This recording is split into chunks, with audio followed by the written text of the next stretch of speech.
And turn to the book of Acts, chapter number 1. And while you're turning there, just a couple things in the realm of some announcements. This coming Saturday is our church picnic. Looking forward to a good time. It starts at 11 o'clock or whenever you get there. We'll probably be eating around noonish and all. The picnic will be at Pulaski Park here in town. And so there's a nice playground there, nice pavilion, tables and things like that.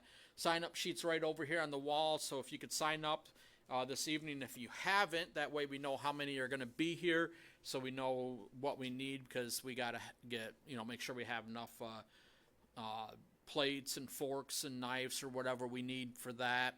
Then we're supplying the hamburgers and hot dogs, so we just ask for dish to pass, salads, or something to that nature that we'd have for a picnic. And so we just need to know how to prepare for that to make sure we have plenty of food, which we haven't had a problem yet with plenty of food. Tasha, just be prepared to take food home because that's usually what happens. We have more than what we need. We'll have a couple cornhole games set up so we can play some cornhole for us older folks, instead of running around the park looking like banshees or something like that. And then this past Sunday evening, I mentioned that in October, my wife and I are going to be going out of town. I'm going to a conference at First Baptist Church in Hammond on the 13th and the 14th of October. It's a discipleship training conference, and I'm looking forward to that. How many of you understand that that is part of our Great Commission? Is discipleship, and that's where many churches lack in that area.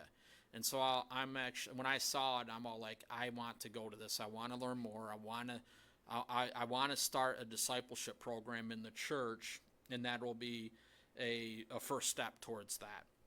And so we're gonna go out there for that. That Wednesday evening, October the 12th, we won't have a service here, so you'll just tune into a service that you want there, or if you wanted to tune into the service where I'm going to go to church, it'll probably be First Baptist in Hammond that night, because I have not been out there since forever. I haven't been there since Brother Wilkerson's been there, so I'm actually looking forward to going and hearing Brother Wilkerson teach that night. I'm sure he'll be there because of the conference starting the next day. And then we'll be coming back on Saturday, so we'll be in town for Sunday services on the 14th, or on the 16th, Sunday the 16th. So I just wanted to mention those two things. All right, Acts chapter 1. We're talking about the 12 apostles, and we've been doing this for a few weeks now. This is our 7th lesson on the 12 apostles.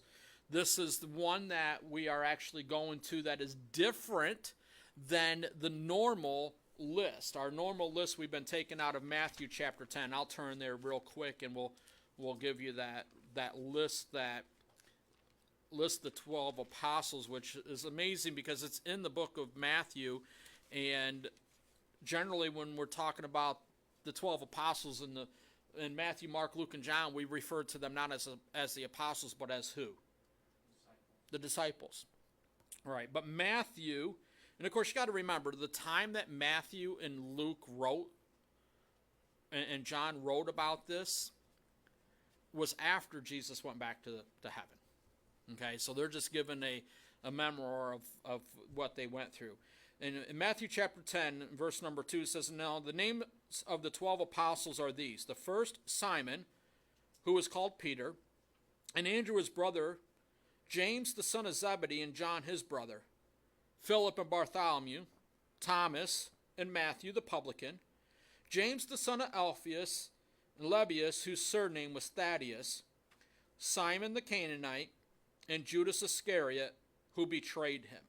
So in that list, let's go back and review the ones that we have talked about. Okay, so not in the particular order, but who could tell me one of the 6 that we have already talked about? Simon. Zealot. And that one we talked about the Christian in politics, and how we can be involved in it. Not necessarily that we need to be in politics running as a politician, although God does lead some people that way. As you can see, Simon the Zealot was there. But we have a responsibility as Christians to be involved in politics through what we just did yesterday with an election and voting for people that are running for office. That's one way to be involved in it. So we got Simon the Zealot, and in Simon the Zealot, that would have been Simon the Canaanite in this list. Okay, so I'll refer back to this list in that realm. So another one that we have already talked about, Philip. Philip is in verse number 3. Philip and Bartholomew. Okay, so Philip is when we think about Philip, we talked about patience, especially patience on the development of other Christians. People don't learn at the same pace. And some people, you may think they're not learning, but they really are, too. I mean, I was that type of person that during high school, I would be doodling or my mind wandering elsewhere during class, but in essence, I was learning and picked up on things really easy. That's kind of, I think, why my mind wandered quite a bit, is because I picked up on things easily. So Philip was about patience. What's another one we talked about?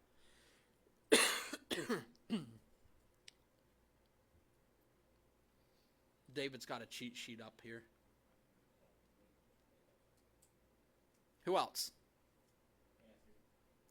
Matthew the publican. We talked about Matthew the publican, and when we referred to that as we were talking about how Jesus reached out to different people of different statures. And of course the publicans were the tax collectors, and they were people that other people disliked because of their occupation. They were somewhat of a dishonest occupation too. Biblical politicians, yeah. All right, so who else? James.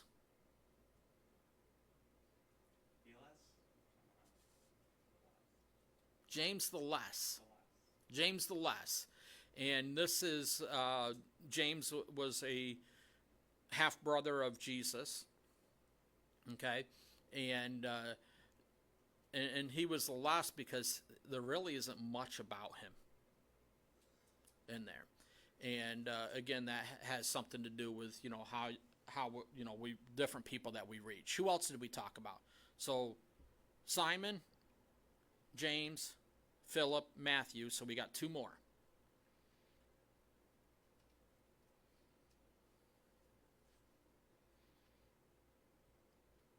Mom? Bartholomew. And I totally forget what we talk about Bartholomew. For some reason, that one slipped my mind. There wasn't much about him in the Bible either. That's probably why. Mom's looking through her notes here. Well, regardless, what's the last one? Thaddeus, that's we talked about him last week anyways. What was his other name?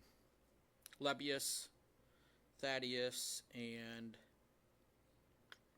we used his name from John 14.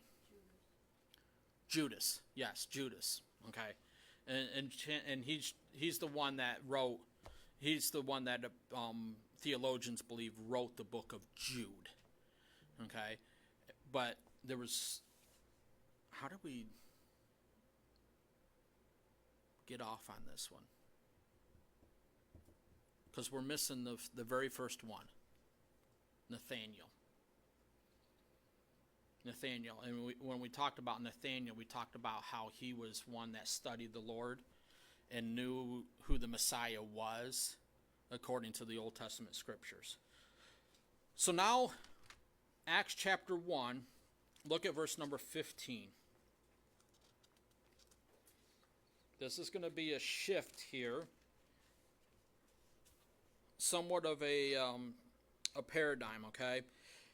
Verse 15 says, "And in those days Peter stood up in the midst of the disciples and said, the number of the names together were 120. Men and brethren, this scripture must needs have been fulfilled, which the Holy Ghost by the mouth of David spake before concerning Judas, which was a guide to them that took Jesus. For he was numbered with us and obtained part of this ministry. Now this man purchased the field with the reward of iniquity, and falling headlong, he burst asunder in the midst, and all his bowels gushed out. And it was known unto all the dwellers at Jerusalem, insomuch as that the field is called in their proper tongue Akeldama, that is to say, the field of blood. Aseldama, yeah. For it is written in the book of Psalms, let his habitation be desolate, and let no man dwell therein. For his bishopric let another take. Wherefore of these men which have companioned with us all the time that the Lord Jesus went in and out among us." That's a very important verse right there. Okay, so what's taking place in this, and we're getting to it, they are replacing Judas Iscariot as one of the 12 apostles here. All right? And the thing that we need to realize here is that they're just not picking just anybody to fill his shoes. Or not fill his shoes, to fill his place among the apostles. This is somebody, of course we know, according to the Apostle Paul, and in order to be an apostle, is somebody that had to have seen Jesus Christ after the resurrection. And so Peter is pointing out here, these men, they have been with us all the time that the Lord Jesus went in and out among us, which would include after the resurrection.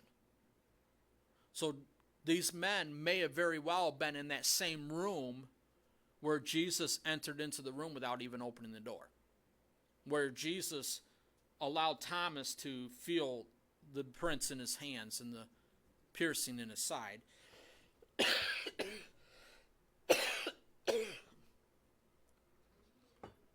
So verse number 22, it says, "Beginning from the baptism of John unto the same day that he was taken up from us, we must be ordained to be witnesses with us of his resurrection." That there is, again, that stipulation. In order for them to be apostle, they had to be a witness of the resurrection. In other words, seeing Jesus after the resurrection. Verse 23. "And they appointed two, Joseph called Barsabbas, whose surname Justus, and Matthias.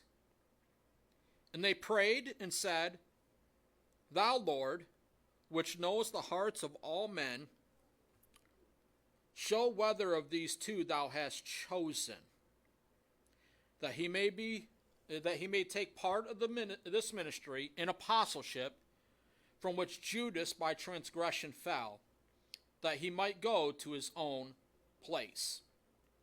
So the men chose two people that they felt were worthy to be called an apostle, to enter into the ministry with them, but they allowed God to make that final choice. In verse 26, "And they gave forth their lots, and the lot fell upon Matthias, and he was numbered with the 11 apostles." Matthias. How many of you knew Matthias was an apostle?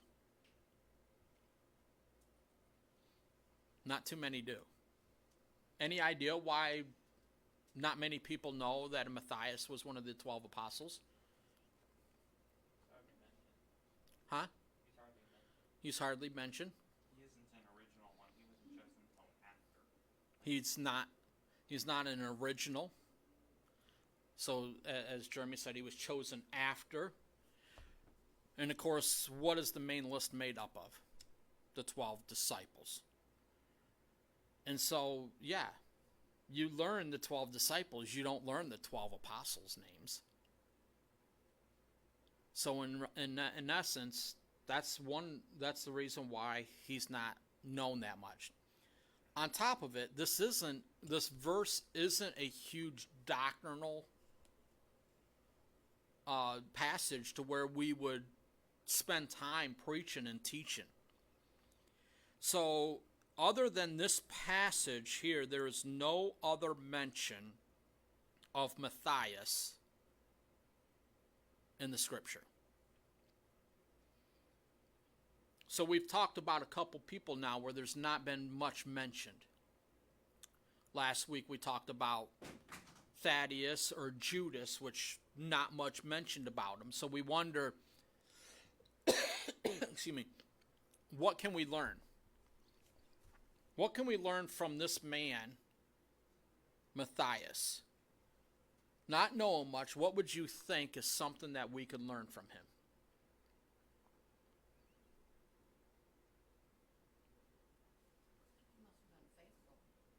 Must have been faithful.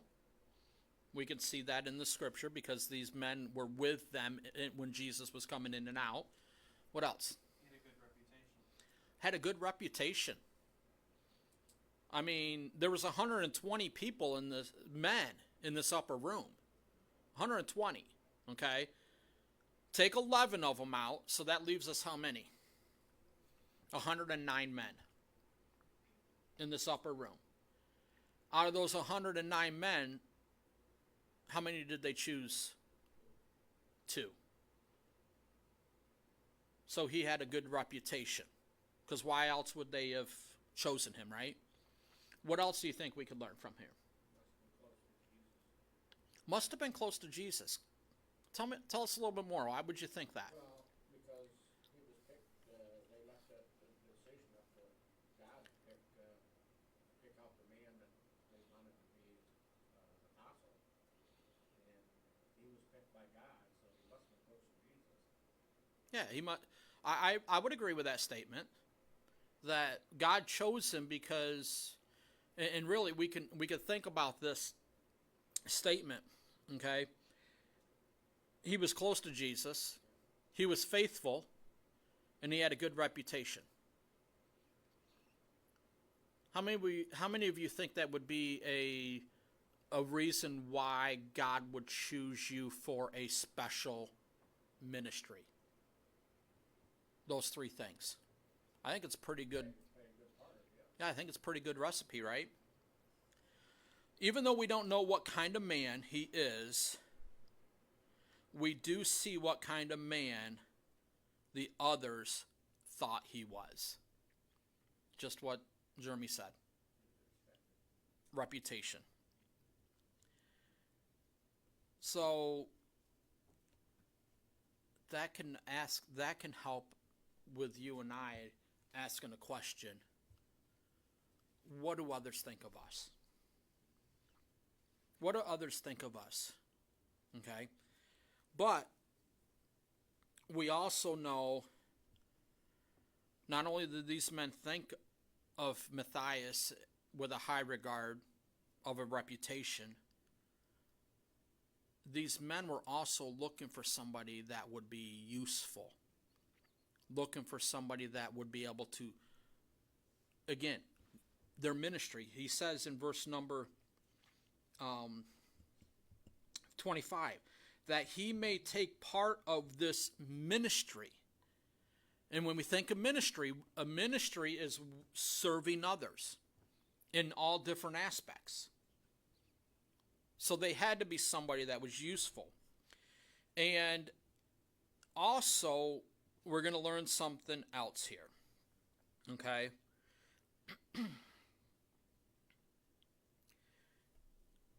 the corporate ladder is a hard ladder to climb.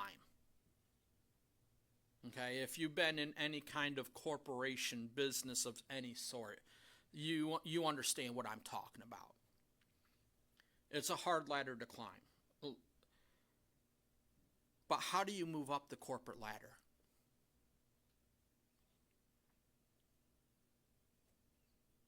How do you think you would move up the corporate ladder? Hard work. Reputation.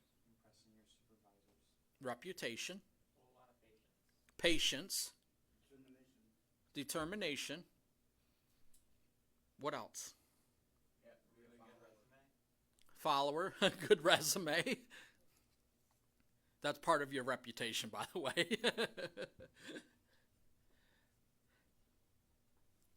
be faithful. Faithful. Move up the ladder if you skip your work every day. Somebody's got to be replaced.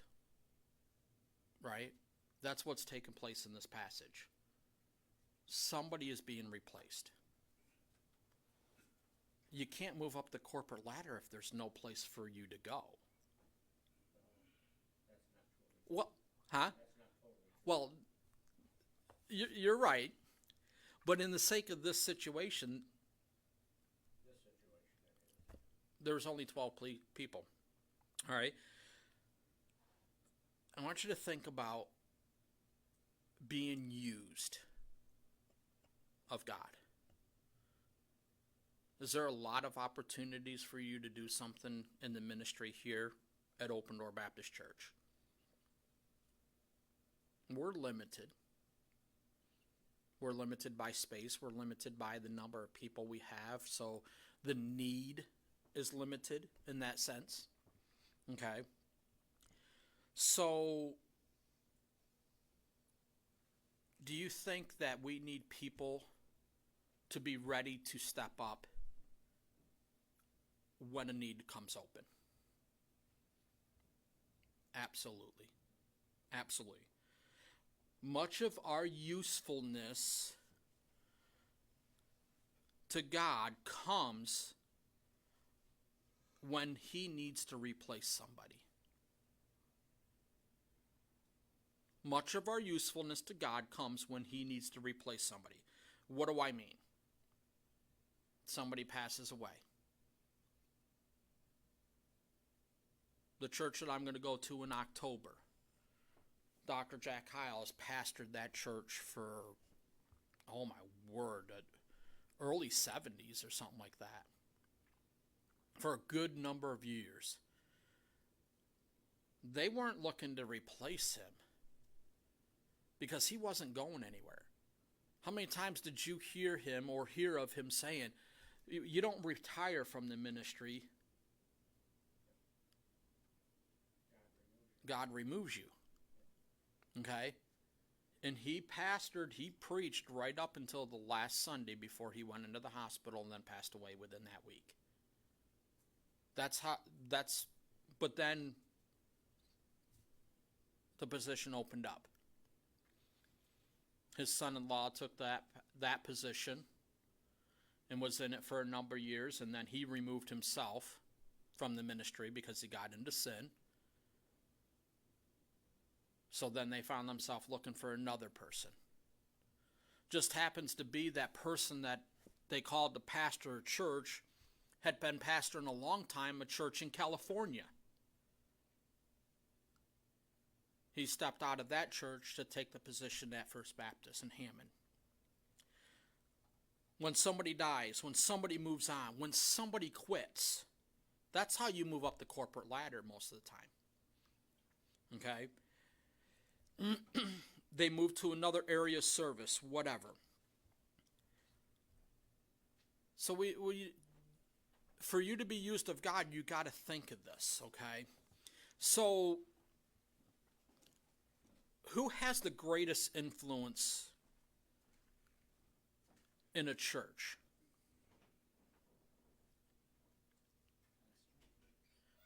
Okay, the pastor. Why do you think the pastor has the greatest influence within the church?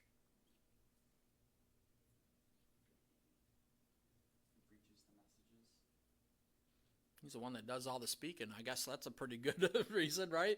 Anything else that would go into that? He's the leader. Organize most of the events. Huh? Organize most of the events. He's leader, the organizer of things. Yep. Put there by God. Put there by God. What else? He's foolish. That's for sure. I have not heard of a preacher saying, "Hey, take a church and pastor a church. It's fun." Well, what it is you have more knowledge about the individual people than those in the congregation. Okay, that's a good point. You have more knowledge about what's going on, and that comes into play of how you're leading and what you're preaching and everything. I heard somebody, as you know, I like to preach a lot of expository messages, and that's going verse by verse through a book. And I just heard somebody have a good argument, like, "Hey, preachers, don't preach through a book in your Sunday morning service, because that's when you're going to have the most majority of the people there that may have different issues, and if you're preaching through the book, you may miss an opportunity to preach." I want you to understand, that's not how I work. I could very easily preach a whole different message away from the book of Luke on Sunday just by God directing me to do it, and then come right back the next week and get right back into Luke. That's how I am. Okay, but a lot of times God also has it right there, and as we go expository through it, and I get what he was saying. Okay, that's Sunday night, Wednesday night. That's your faithful crowd. That's when you start preaching through the Bible and give them all that doctrine that way. And so I'm not saying I disagree with them. I'm not saying that I totally agree with them either. But I do know more that's going on. Okay, but what else would you think would make that a great influence in the church?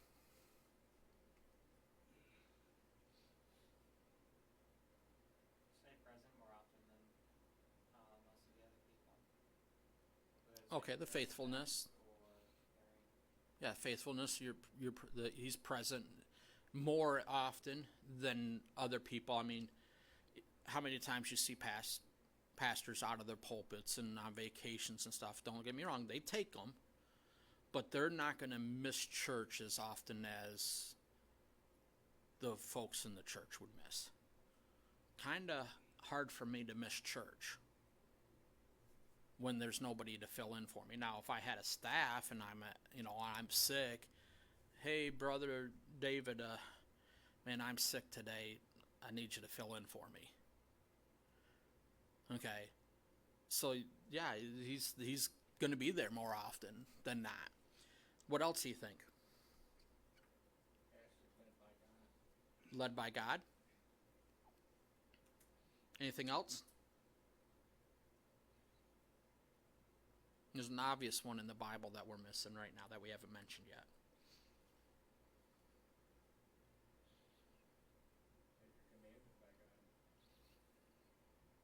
Remember I mentioned that the pastor that replaced Dr. Hiles, what? Voted in? The pastor that I mentioned that replaced Dr. Hiles removed himself from the pastorate because of sin. He has a strict qualification. So he's going to have more influence. You're going to expect me to be much higher, hold me to a higher standard than you're going to hold anybody else in the church to a standard, right? So with the responsibility with position comes responsibility. Okay? But there's many others in the church that has influence. Who else in the church would have influence?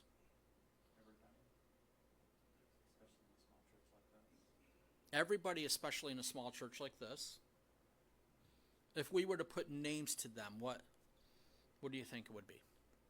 And I'm not saying physical names, but titles. Deacons. Sunday school teachers. Trustee. Trustee and deacons kind of follow the same lines.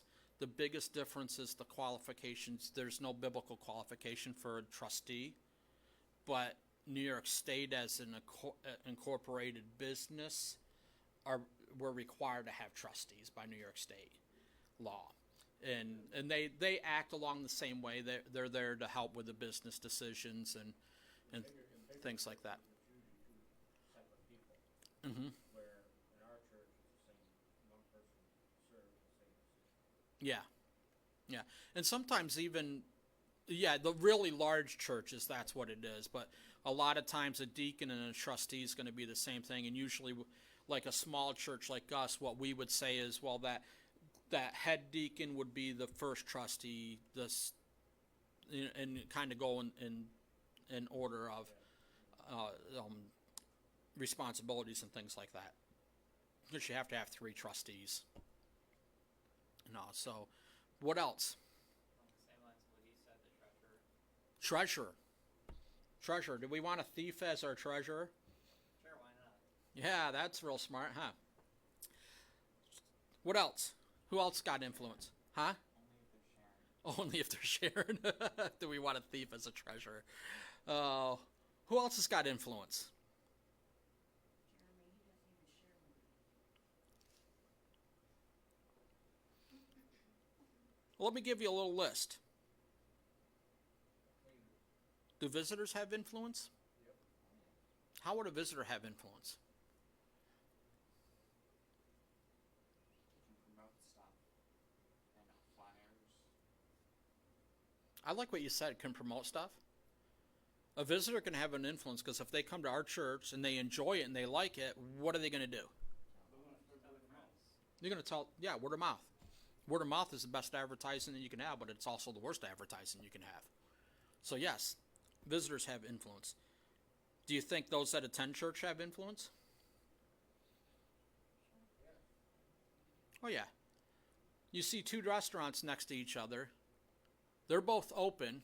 One's packed full of cars and one's got very few cars. Which restaurant's good? Well, The empty very one has a clear shorter because you line. don't have to have a line. The one with the shorter line. You always know, if you go through a little town, you always know that's a good restaurant because all the locals are there. No. If you see Tractor trailer trucks.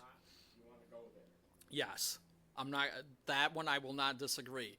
There is the ladies would go to a ladies conference down in West Virginia.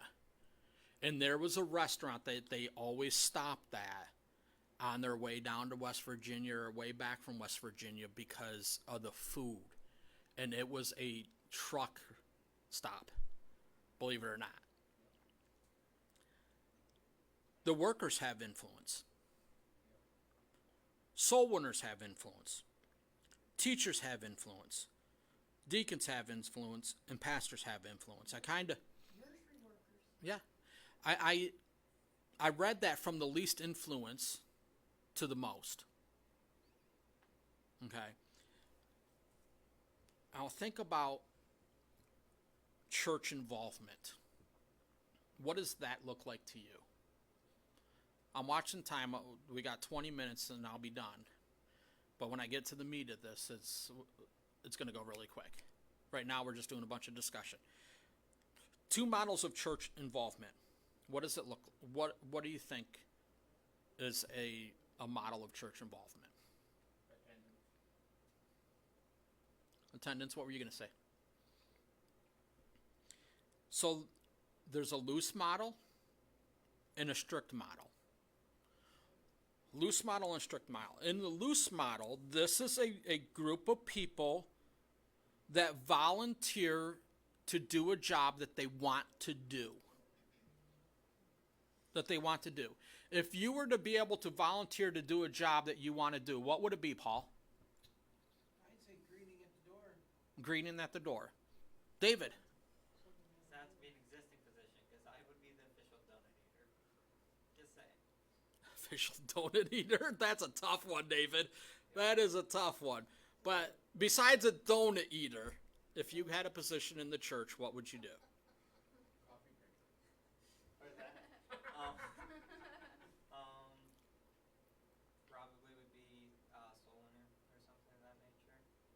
soul winner. Okay. Dad? Treasurer. That's what he is. Mr. Richard? I'd be the head of the recovery group.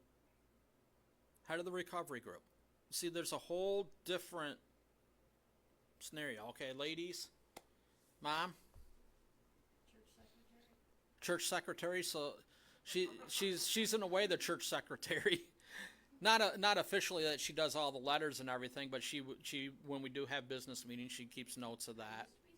She used to be a secretary of a church. She used to be a secretary of a school. Then her son forged a note to get out of school early, using her initials. Didn't work, did it? Oh, it worked. It worked. I just tattled on myself. That's all. What would My daughter doesn't do that. Tasha? What would you think? What would you like? What would you think would be a? Keep a file in order. Yeah, that's a big She already learned she can't do that. But you see that is something that is loose. It's people to recruit for or volunteer to do things in that realm. But then there's the strict model, which is the pastor carefully selects and approves of the volunteers for that position. What would that look like? What position would that look like? A trustee and a deacon, a financial secretary, a Sunday school teacher, a junior church teacher. Not so much the junior church worker, although that he may have his hand in that more than some people think, but definitely the one that's teaching is a restricted one. Both of those models need to be in the church. Okay? Both of those need to be in the church. Even what you mentioned about being a leader of the recovery, addiction recovery program in the church, that would still be a pastor-approved and appointed position, because you can't just put anybody in there. But, huh? What could go wrong? Yeah, because what could go wrong, right? But I could put anybody in the donut ministry. David fits right in there. Right? So, Hebrews 13:17 says, "Obey them that have the rule over you, and submit yourselves, for they watch for your souls, as they that must give an account, that they may do it with joy and not with grief, and for that is unprofitable for you." Now, going back to our text verse here, did Joseph and Matthias volunteered to that position? No. They were chosen. They were appointed. No, they weren't appointed yet. They were selected. God appointed. Correct. They were selected, and then God appointed through the leadership of Peter. So in essence, yeah, God appointed and Peter installed, kind of like Moses did with Joshua. Okay? Obey them that had the rule over you. This is where pastoral authority comes into play, that sometimes the pastor asks you to do something, it's best to do it. It's best to do it. Obey them that had the rule over you. Now, I'm not going to say that that is an absolute, okay? I mean, you need to use some spiritual discernment in that, because there are pastors out there that abuse that authority, okay? And to be honest with you, most of the time, if I'm looking for somebody to step up into a position that I need to appoint them in, I'm going to go up to them and ask them, would you consider? But if they don't feel that that's the will of God for them, then they shouldn't do it. I can't determine that exactly. They have to know that. Exactly. So when you think about that, how do I choose or select? I cannot use only the Bible for only three qualifications, because there's only certain qualifications in the Bible. Right. Okay? So, what are the qualifications? Apostleship, pastors, and deacons. Apostleship's out of the window now because the main one's gone. That's right. Okay? So there's only one list that I can, or two lists that I can use to appoint somebody, a pastor or a deacon. So how do I choose the rest? How do I make that correct choice? Okay? By watching your lives. How many times do you see somebody move up the corporate ladder that does not want to?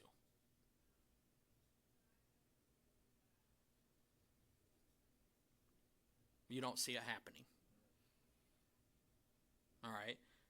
So the question is why weren't some of the other men appointed or chosen? Maybe because they've showed the interest that they don't want it. There are some people that are just happy being members and attending church. And that's all they want. Their followers. While there's others, they want to do something in the church. Okay?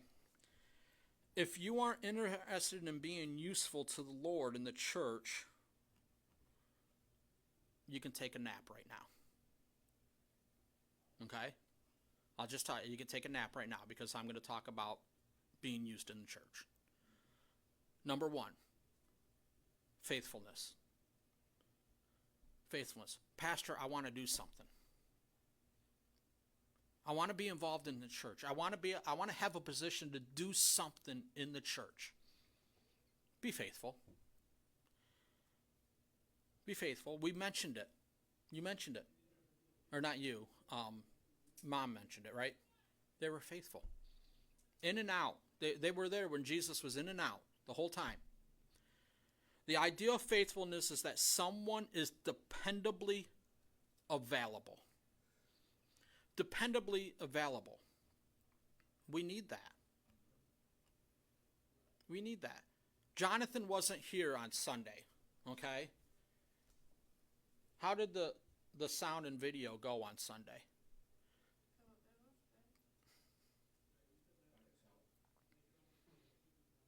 It was iffy, right?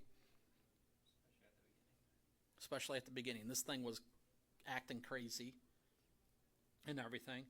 He comes into the evening service and he goes, you know, you should try out the microphones like before Sunday school even starts. But this was working for Sunday school. And for some reason, the morning service, it wasn't working. I don't know what it was, but it wasn't working. The operator pushed the wrong button, probably. Okay? I set up the live stream. And I'm sitting there telling, and Crystal goes, how do you do this? And I'm thinking, girl, why are you asking how do you do this when you're not even going to be back there? Where's Crystal going to be? Right here. There's nobody else that can do it. Hannah was practicing and learning, but she couldn't do a whole song service. She could have played a song for us tonight if she was here. I had a short list of songs that she can play. But you got to be faithful. We don't have a piano player on Wednesdays because Crystal's at school. And I'm not saying she's being unfaithful. I'm saying she's at school. That's where she's supposed to be. But if I had somebody else that was faithful and knew how to play, that was willing to play, I could plug them right in. I wouldn't even have to use Crystal at every service on Sundays either. They can do rotating and things like that. Okay? But faithfulness is something that is a biblical principle and a biblical requirement. Matthew 24:45, it says, who then is a faithful and wise servant, whom his Lord hath made ruler over his household, to give them meat in due season. 1 Corinthians 4:2 says, moreover, it is required in a steward that a man be found faithful. Faithful. Pastor, how can I get involved in church? First, be faithful. Be faithful. when we have a service here, you be here. You be here for Sunday school. You be here for church, Sunday morning, Sunday night, Wednesday night. Now, I know Jeremy's not here. He's here tonight, but he's not here every Wednesday night because he does work some Wednesday nights. Okay? But there's things that we can do. We need faithful people. Not only faithful to church, but if you are doing something, you need to be faithful to doing that. I tell you when I'm going to be out of town. Why? Because you expect me to be here. And if I'm not here, well, where's Pastor?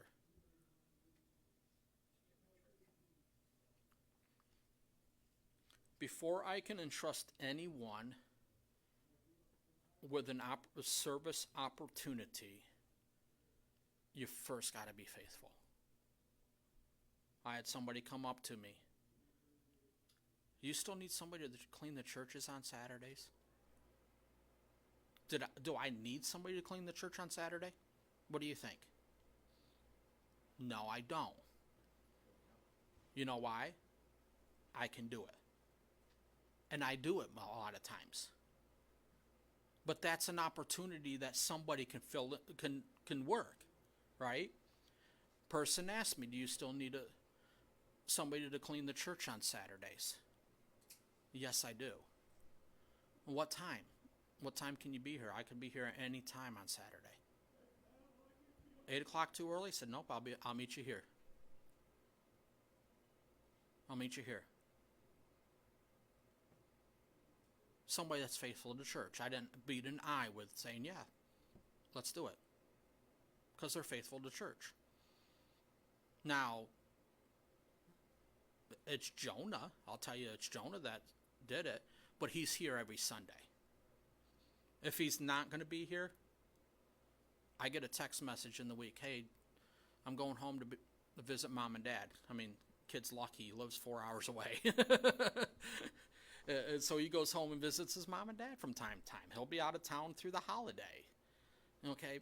But hey, I don't have to worry about him showing up. If he tells me he's going to be here, he'll be here. And that's what we're looking for. Sometimes, I'll tell you this, and I've done this, sometimes I will offer a position to serve to test somebody's faithfulness. Why would I do that?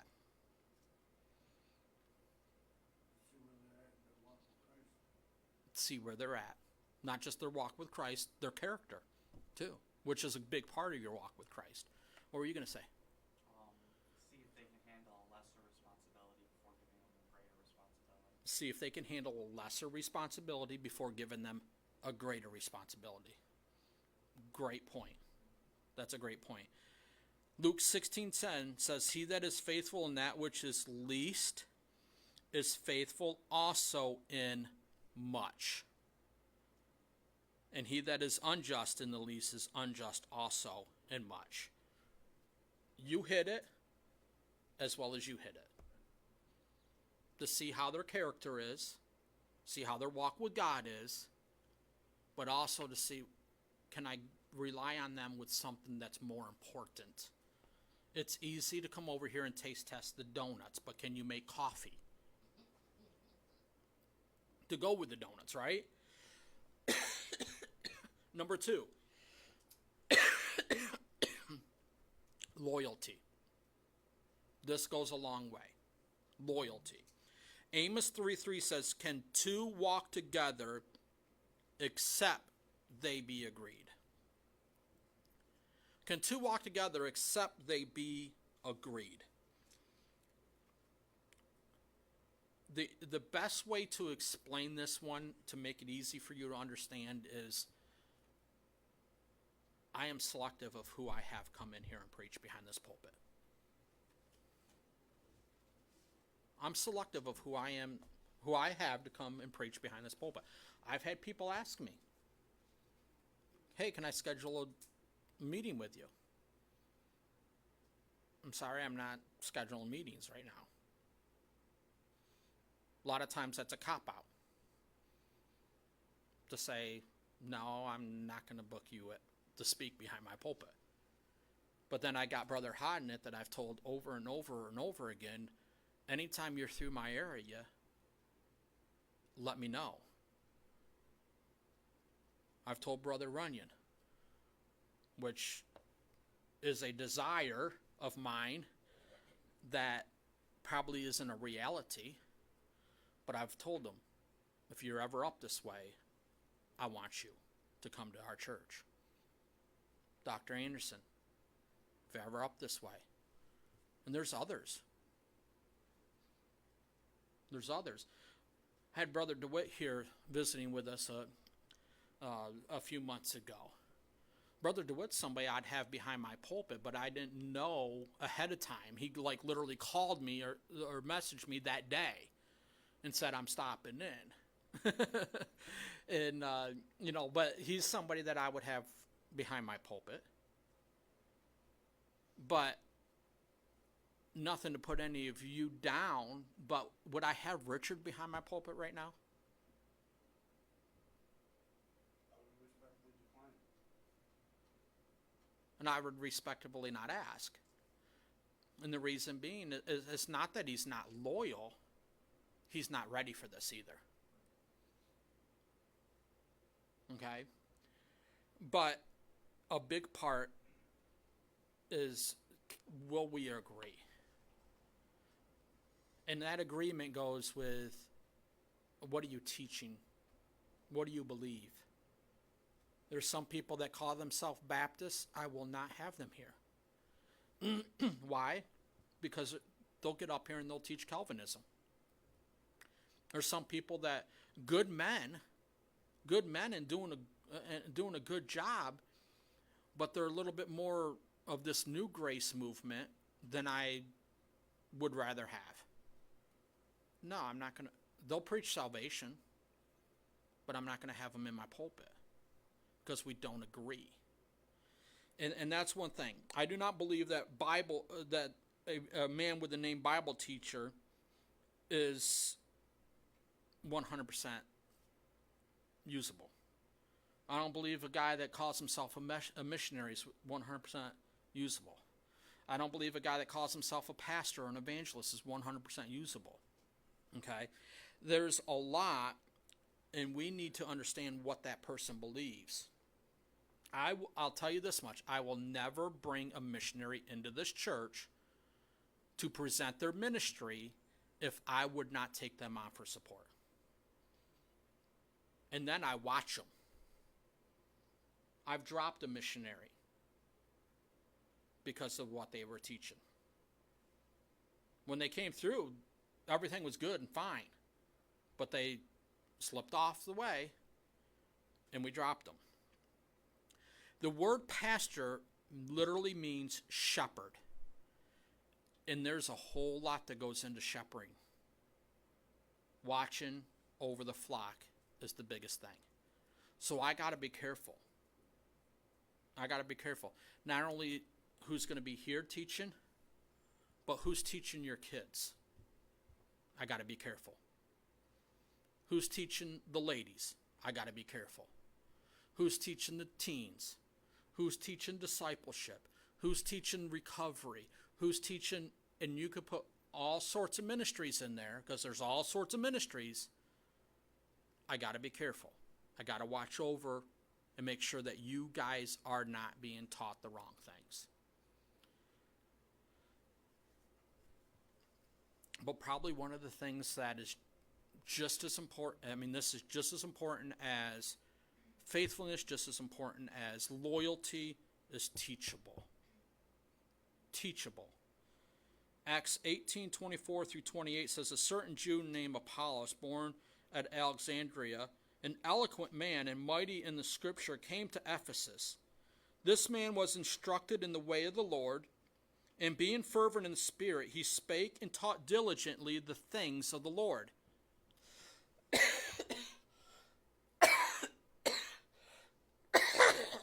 Excuse me. knowing only the baptism of John. And he began to speak boldly in the synagogue, whom, when Aquila and Priscilla had heard, excuse me, they took him unto them and expounded unto him the way of God more perfectly. And when he was disposed to pass into Achaia, the brethren wrote, exhorting the disciples to receive him, who, when he was come, helped them with much which had believed through grace. For he mightily convinced the Jews, and that publicly shown by the Scriptures, that Jesus was Christ. So, what Luke was teaching us here is that this man, he was a good man.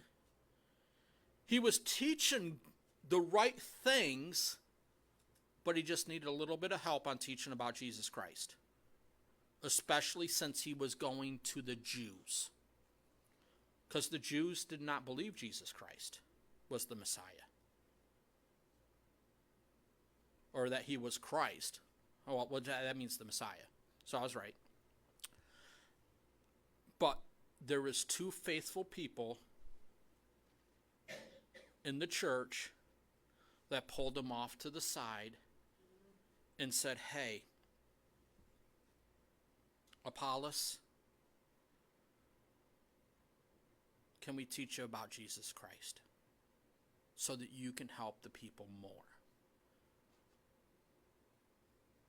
I want you to think, I'm going to the discipleship conference. For what purpose?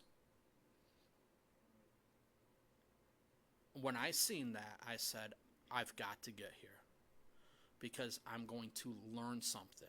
And it wasn't so much that it was a discipleship conference, Jeremy, that brought my attention to it and to go and choose to go to it. It was because the one person that I've heard the most good about discipleship program is the one that's teaching it. And I'm like, I need to learn something from him and from his church that is practicing this, so that when I come back, what can I do? I could start it and start teaching it and start teaching you to get involved in discipleship, because I want you to be the best Christian you can, and that's a commandment to everybody, to disciple people. But we got to be teachable. What does that look like? An usher, when somebody comes into the church, what's the usher supposed to do? The usher is supposed to push people to the front of the church, to the front of the auditorium, to the front seats, to fill up the front first, and then go to the back. Do you know why? Why would you fill up the front to the back? That way, if somebody slips in later, that they don't have to come all the way into the front of everybody to get a seat. Get you closer to the preaching, to the teaching too, so that you're paying attention better.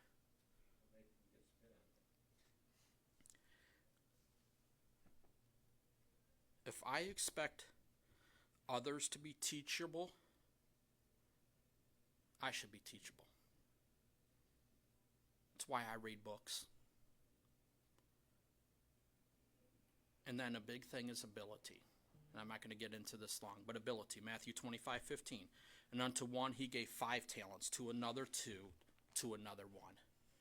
Why did the Lord, that master, only give, or why did God specifically say what he gave to each person? Because one person was able to handle 5.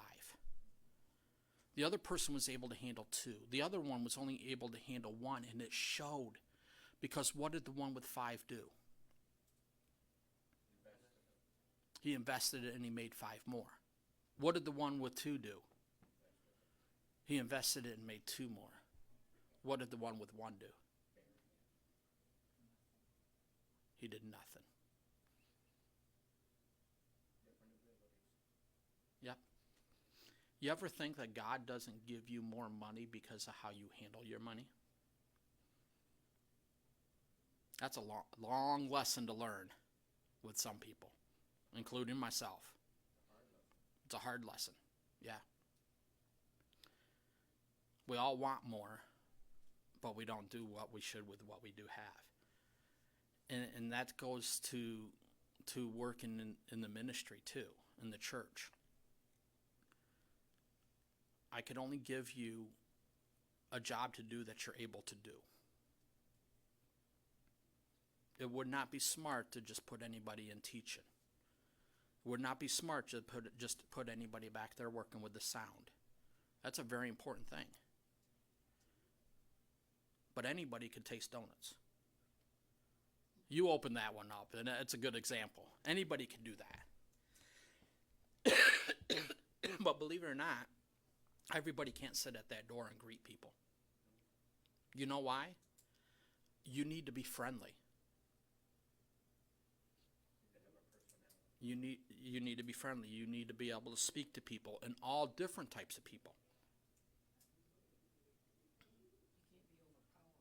And you can't be overpowering. No. You can't be overbearing. That's the only door we got coming in now. Does that mean that you could stop people there and talk to them?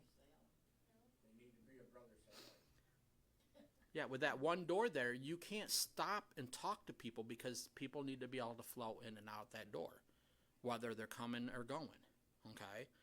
But there's nothing for somebody, and what's an usher to do? Bring people to their seat. Be friendly. Talk to them. Spend a little bit of time getting to know the visitors. Introducing the visitors to people around them. And on and on. They're not hard positions, but still not everybody is able to do that. So ability goes a long way. I personally want to be useful to God. I want you to be useful to God too. And everybody can do something in the church. Everybody can do something in the church.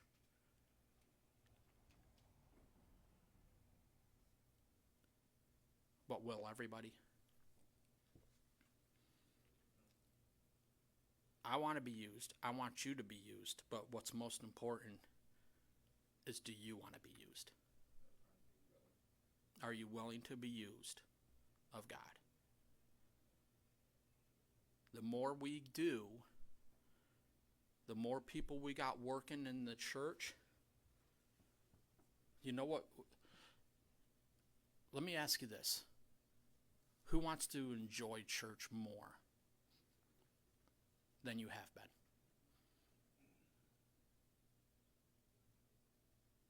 You know how you enjoy church more than you have been? Get doing something. Get doing something.